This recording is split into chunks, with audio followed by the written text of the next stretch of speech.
Ciudadanos podrían perder subsidio de gas de cilindro.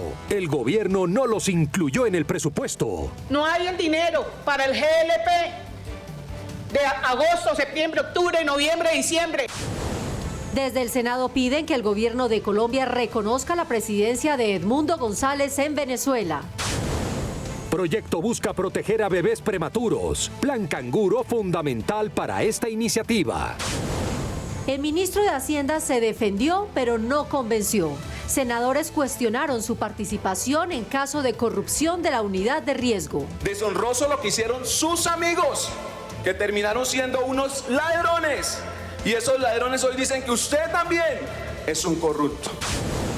Les contamos qué sigue en el presupuesto general de la Nación. Varios renglones serán recortados drásticamente. Todo listo para generar el marco jurídico que le daría de nuevo vida al sistema férreo en el país.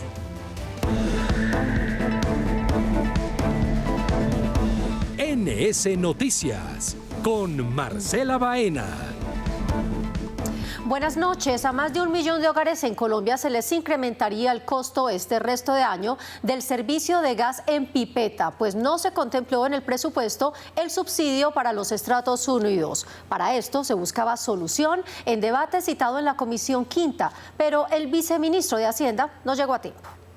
Primer punto del orden. Una hora esperó la Comisión Quinta al viceministro de Hacienda para discutir lo que puede ser el futuro de colombianos de estratos bajos que se verían afectados por la falta del subsidio para comprar el gas en cilindros. Llegó después de 11 de la mañana cuando habíamos citado a las 10 de la mañana. Esto es un irrespeto para la comisión y por eso le pedí al presidente que levantara la sesión, sobre todo en un tema tan álgido como lo es el tema de GLP, que beneficia a 3.7 millones de familias. Alrededor de 1.200.000 personas de estratos 1 y 2 que reciben subsidios en San Andrés, Nariño, Putumayo, Caquetá, Amazonas y municipios del Cauca que hacen parte del macizo colombiano serían los principales perjudicados. No hay el dinero para el GLP de agosto, septiembre, octubre, noviembre, diciembre. Más de 1 millón de personas que se van a ver damnificadas con esto.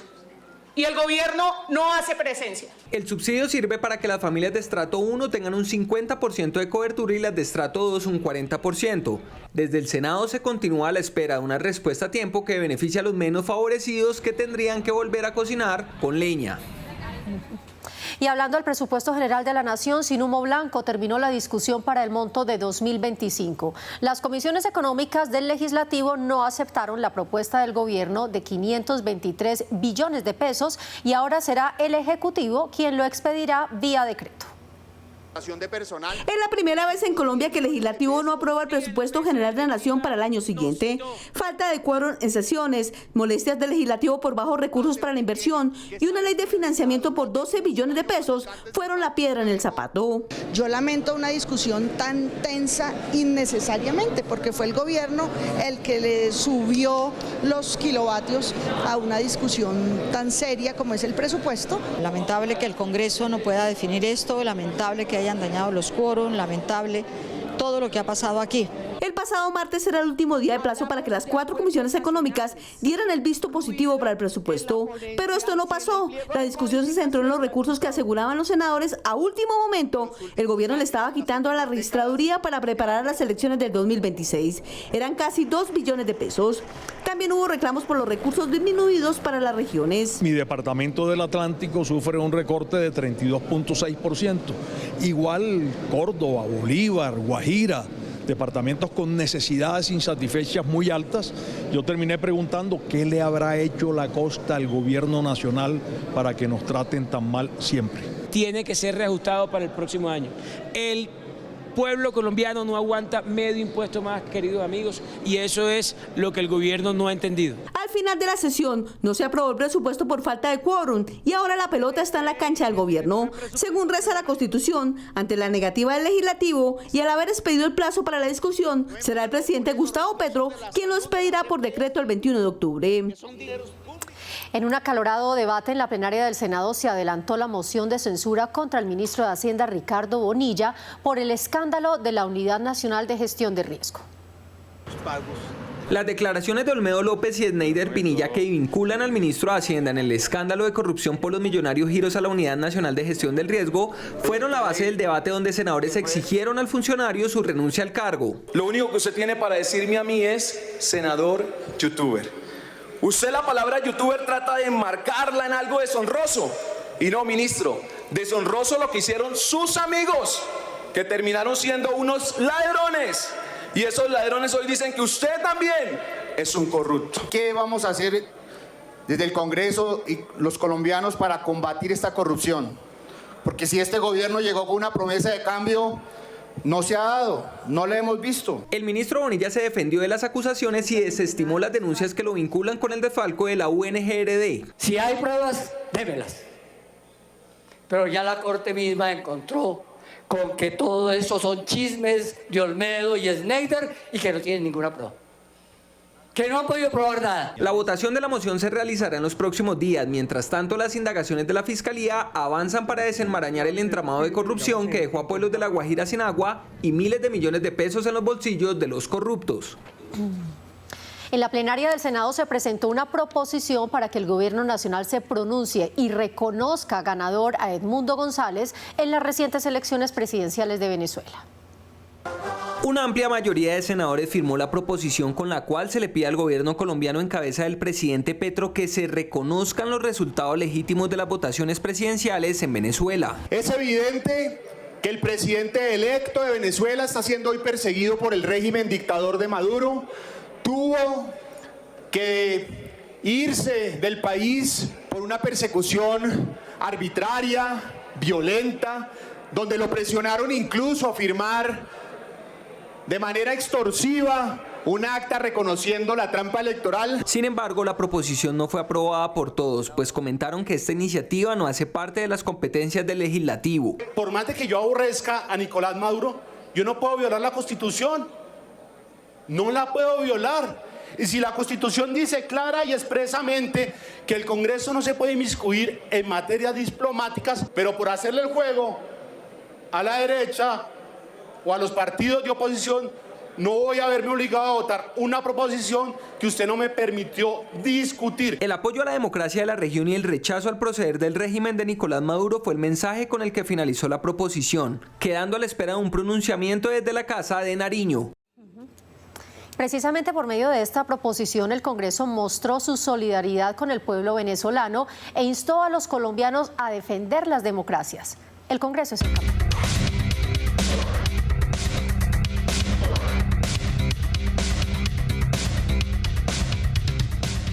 La proposición aprobada en el Senado de la República, instando al Gobierno Nacional a reconocer como presidente de Venezuela a Edmundo González, no es otra cosa que la defensa legítima de la democracia en unas elecciones donde él fue el triunfador según todas las encuestas en boca de urna por un margen absolutamente alto. No han sido capaces ni siquiera a 2 meses de las elecciones mostrarle a la ciudadanía las actas. Hay un fraude que tenemos que rechazar en todas las latitudes. No podemos abrazar una pseudodemocracia donde todos los poderes públicos están cooptados. Quiero decirle al pueblo venezolano que cuenta con su hermano país, Colombia, para que se instaure de nuevo una democracia limpia, una democracia con los venezolanos, que fue lo que ellos dictaminaron en las urnas. Reconocimiento a Edmundo González como presidente de Venezuela fue lo que pidió el Senado de la República de Colombia. Y sobre este mismo tema también le preguntamos a Claudia Martínez cuáles fueron las reacciones de los senadores en redes sociales. Claudia, buenas noches. Así es, Marcela, buenas noches. Con 48 votos a favor y 6 en contra, el Senado de la República instó al gobierno a reconocer a Edmundo González como presidente electo de Venezuela. El senador Miguel Uribe agradeció a los que aprobaron la propuesta para ponerse a tono con la democracia mundial. El Senado de Colombia le da un respaldo al pueblo de Venezuela en su lucha por conseguir la libertad. El senador Jorge Benedetti se sumó a la iniciativa de reconocer a Edmundo González como presidente electo de Venezuela.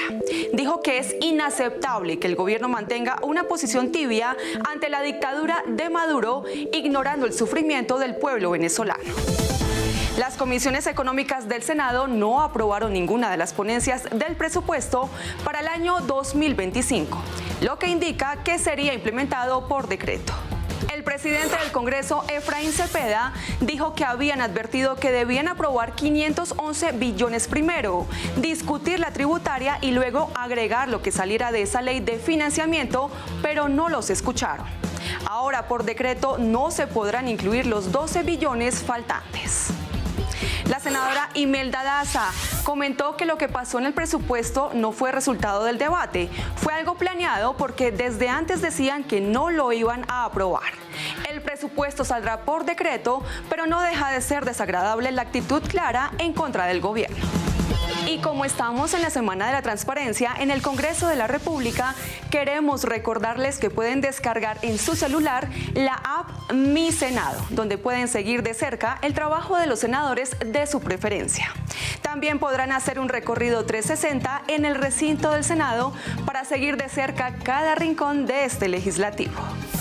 Hasta aquí Políticamente en Redes. Buenas noches.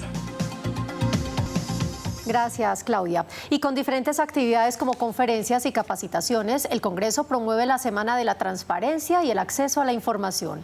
Esta actividad busca fortalecer la democracia y promover una legislación abierta y accesible. Con un foro sobre el buen uso de las herramientas digitales como la inteligencia artificial aplicada al funcionamiento del legislativo, se dio apertura a la Semana de Transparencia y el acceso a la información en el Congreso de la República. Los que creemos y defendemos la democracia debemos apostarle al uso de estas tecnologías para permitir el pleno cumplimiento del principio de transparencia y que la administración pública sea más abierta y responsable. Funcionarios y ciudadanos participaron de capacitaciones sobre valores institucionales enfocados en transparencia y el acceso a la información, también de conferencias sobre integridad en la gestión pública y de inhabilidades e incompatibilidades de los servidores públicos. En esta semana de transparencia en el Congreso llamamos la atención para utilizar esta herramienta y acercar a la ciudadanía a las instituciones públicas, así como hacerla partícipe de las decisiones que se toman en el Congreso. La Semana de la Transparencia y el Acceso a la Información hace parte del 8º Plan de Acción para un Congreso abierto y transparente que promueve la cercanía con la ciudadanía y la lucha contra la corrupción. Y precisamente en el marco de la Semana de la Transparencia se cumplirá una importante cita con la ética. Se trata de un conversatorio sobre ética, transparencia y lucha anticorrupción, liderado por la Comisión Legal de Ética y el Estatuto del Congresista en cumplimiento de sus funciones. Estas actividades estarán dirigidas a jóvenes de colegios de 10º y 11 con el fin de que cambien su manera de pensar y decidan adelantar acciones que les permitan fortalecer la transparencia. ¿Qué estamos buscando? Que vengan colegios aquí al Congreso de la República y reciban una charla de lo que es la transparencia, la lucha contra la corrupción, pero ojo, desde la casa, desde el hogar. Senadores de la Comisión de la Mujer pidieron informe al Gobierno Nacional sobre los recursos destinados para la equidad de la mujer. En los últimos años se han invertido más de 31.000 millones de pesos. Ante la ausencia de directivos para dar estas explicaciones, aplazaron la sesión. Años de la Comisión Legal. Disminución de los recursos para la equidad de mujer fue lo que se evidenció en la Comisión de la Mujer. Con tan solo una participación del 1,5% dentro del presupuesto general, senadoras analizaron el tema. Y se reduce el presupuesto no solo para la mujer en general, sino para la lucha contra la inequidad de género. La reducción que presenta el presupuesto es correspondiente con la situación presupuestal de la nación. Para las senadoras es preocupante que de los recursos destinados solo el 6% ha estado dedicado para atender el tema de violencia contra la mujer. Estamos preocupados, vimos las cifras de lo invertido hasta el año 2024, cada vez el presupuesto que se está asignando en el trazador presupuestal se está disminuyendo, entonces ¿a dónde vamos a parar con esta garantía de protección? Desde el Ministerio de Igualdad y Equidad aclararon que el presupuesto para la mujer tuvo variaciones por los recursos invertidos en la pandemia. Comparar los años 20, 19, 20, 21, 22, 23 y 24, no estimando lo que implicó los recursos de la pandemia, pues genera una distorsión en el análisis económico. Finalmente, las senadoras mostraron su preocupación frente a la cifra de 1,2 billones para el tema de equidad de la mujer para el próximo año.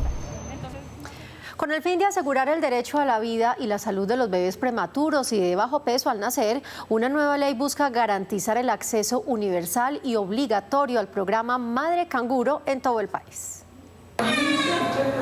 Según el DANE, el 10% de los bebés que nacen en el país son prematuros. Garantizarles el acceso a servicios de salud oportunos y con distintas especialidades es lo que se busca con una nueva ley aprobada en el Senado. Como una estrategia para asegurar el derecho a la salud y a la vida de los que nacen antes de las 37 semanas de gestación y aquellos que son bajos de peso al nacer. El 60% de los casos de mortalidad neonatal son causa de la prematuridad y el bajo peso al nacer de los menores. De allí la importancia de garantizar el acceso al programa Madre Canguro para salvar vidas. Que además de ser uno de los más importantes métodos en el desarrollo, sobre todo en el primer año de vida y más cuando son neonatos prematuros, también ha desarrollado una visibilidad de la ciencia y de la pediatría colombiana a nivel mundial. Actualmente Colombia cuenta con 53 programas de Madre Canguro, a través de los cuales se reduce la mortalidad y se mejora el desarrollo neurológico de los menores. En el mapeo Canguro que realizamos desde la Fundación en 2022, encontramos que el acceso nacional era de un 63.2%, aunque es un avance aceptable, aún queda mucho por hacer. Se espera que con la nueva ley el Ministerio de Salud promocione, fortalezca e implemente de manera obligatoria el programa Madre Canguro. La presidenta de la Comisión Séptima del Senado indagó por qué a 5 años de ser aprobada una ley que prohíbe el peligroso asbesto en el país, esta aún no se ha implementado. Pero sí se han realizado. En control político, la senadora Nadia Ablel llamó al gobierno a cumplir con la ley que prohibió el asbesto y que cuanto antes la implemente. Solicitud hecha en Cibaté, donde se encuentra un grueso de personas enfermas por este peligroso mineral. Nos duele decir que el gobierno nacional, que los ministerios responsables no han cumplido ni han atendido las obligaciones que están contempladas en la norma que buscan proteger la vida y la salud de todos los colombianos. Al evento asistieron víctimas, familiares y expertos para exigir una acción real y urgente por parte del gobierno. Aquí en un control político respecto de la ley liderada por Nadia Ablel para eliminar la fabricación, el uso, la comercialización del asbesto. Y que se den por notificados los ministerios que vamos a emprender acciones legales, toda vez que al no cumplir la ley, al no estar reglamentada en los tiempos que estaba establecida en el articulado de la ley, da lugar justamente para emprender acciones legales para lograr la implementación de esta ley, que no es una obligación de un gobierno o de otro, no, es una obligación de Estado. Otra de las preocupaciones abordadas fue la falta de creación y puesta en marcha de la ruta integral para la atención de las personas expuestas al asbesto, la cual debía implementarse en los primeros 6 meses tras la aprobación de la ley. El cambio climático continúa generando desplazamiento en Colombia. Según el Centro Internacional de Monitoreo de Desplazamiento, en 2023 hubo un incremento del 25% comparado con el año anterior. El Congreso trabaja en un proyecto de ley para que el Estado reconozca la condición de desplazamiento por desastres naturales. En 2023, 351.000 personas fueron desplazadas en Colombia por desastres naturales, una cifra récord que aumentó un 25% respecto al año anterior. Y de esa forma establezcamos unas directrices y unas ayudas para aquellas familias que tienen que verse obligadas a desplazarse de su territorio debido a las afectaciones climáticas. El Senado trabaja en una iniciativa que busca que este desplazamiento sea reconocido. Y el requerimiento que se está planteando es precisamente que el Estado se prepare, tenga unos planes y unos planes de mitigación al respecto. Para expertos, además de esto, es indispensable que se adapten políticas de adaptación al cambio climático. Y que se adopte una política clara de adaptación al cambio climático que tenga como uno de sus ejes la protección de estas comunidades afectadas. Esta iniciativa fue aprobada esta semana en la Comisión Primera del Senado. La Comisión Accidental de Seguimiento al Sector Minero del Congreso se dio cita para escuchar a las comercializadoras y exportadoras de oro, quienes aducen cobros tributarios injustificados que están afectando a toda la cadena productiva y disminuyendo su estabilidad económica. Hay preocupación por parte de las comercializadoras y exportadoras de oro ubicadas en las zonas francas, quienes denuncian un nuevo cobro de 2,5% de retención que antes no se aplicaba y que está afectando sus ingresos y haciendo que se pierda el margen de utilidad. Desde el punto de vista tributario, para los comercializadores de oro, exportadores fundamentalmente, que se encuentran ubicados en las zonas francas. Hay un tratamiento totalmente desigual entre los mecanismos de promoción a las exportaciones. De acuerdo con Asocoro, las zonas francas en materia de exportación de oro representan el 18% de las exportaciones mineras del país, por lo que el llamado al gobierno es a revisar las medidas para que no se afecte la cadena productiva. Por la aplicación errónea de algunos conceptos o decretos que se necesitan para poder garantizar que este sector se mantenga en la formalidad, siga creciendo y podamos propender y encontrar unas bases grabables adecuadas. Distintas organizaciones señalan que con eso se estaría afectando a los sectores más vulnerables, pues de acuerdo con la Alianza Minera Responsable, el 46% de oro en el país es producido por mineros artesanales. Un sector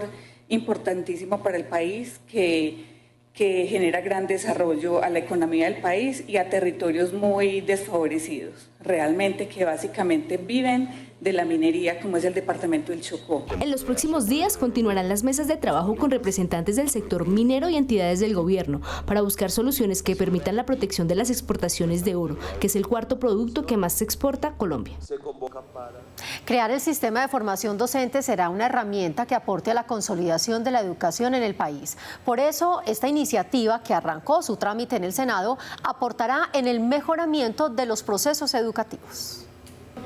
El desarrollo de programas de profesionalización, capacitación, actualización y perfeccionamiento para docentes y directivos docentes es el pilar del proyecto de ley que busca transformar la educación del país. Que queremos fundamentalmente brindar herramientas que consoliden un sistema que hoy existe desordenadamente, o sea, no existe, que no tiene focalizados objetivos, que no tiene medidores de impacto, que no tiene trazadores de política pública y que requiere que se organice alrededor de los maestros y las maestras colombianos y colombianas. Si se mejora la formación de los docentes, también se contribuirá para cerrar las brechas de desigualdad en toda Colombia, fortaleciendo además la educación en el sector rural. Esos rezagos, sobre todo en el tema educativo, se convierten en distancias o espacios más amplios para solventar esas brechas que tiene nuestro país, brechas de pobreza, de igualdad, de crecimiento económico, de desarrollo regional. Por eso le he pedido que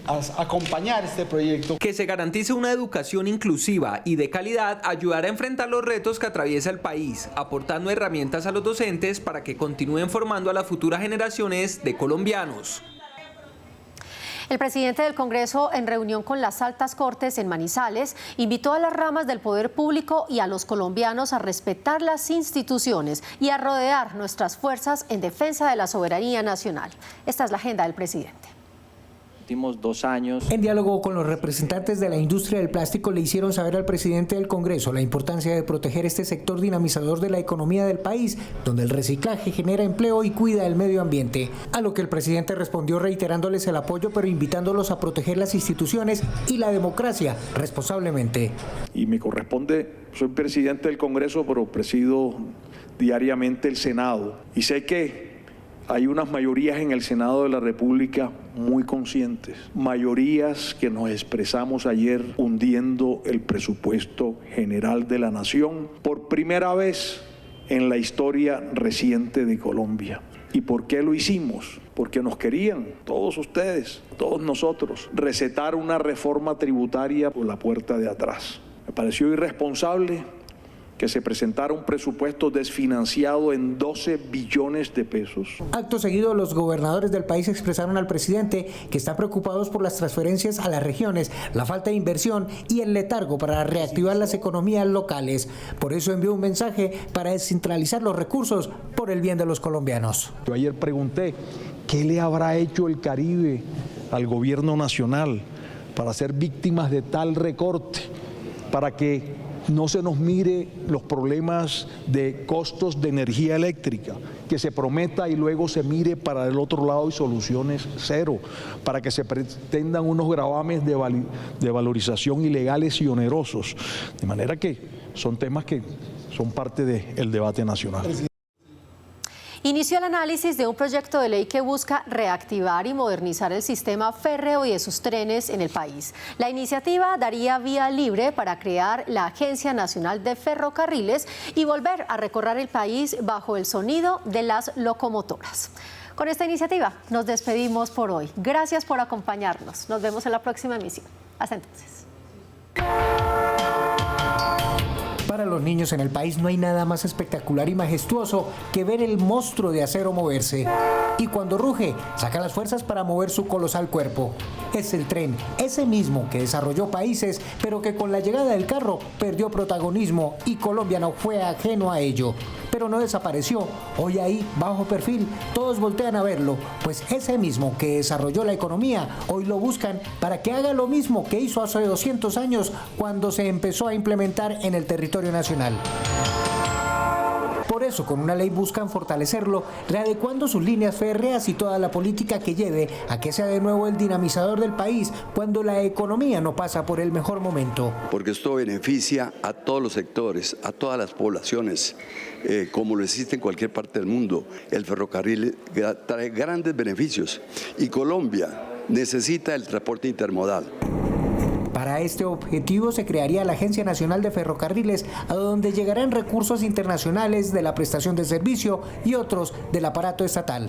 Que tengamos un modo de transporte férreo digno del país, que conecte las regiones, que movilice la carga, que también movilice pasajeros, que podamos tener unos costos más baratos para los usuarios, que hoy pesan muchísimo en la cadena logística del país. El proyecto contará con un componente de educación que brindará la estabilidad para que estudiantes y maestros del tema puedan generar el conocimiento y perdure el funcionamiento y la economía del colosal gusano de hierro.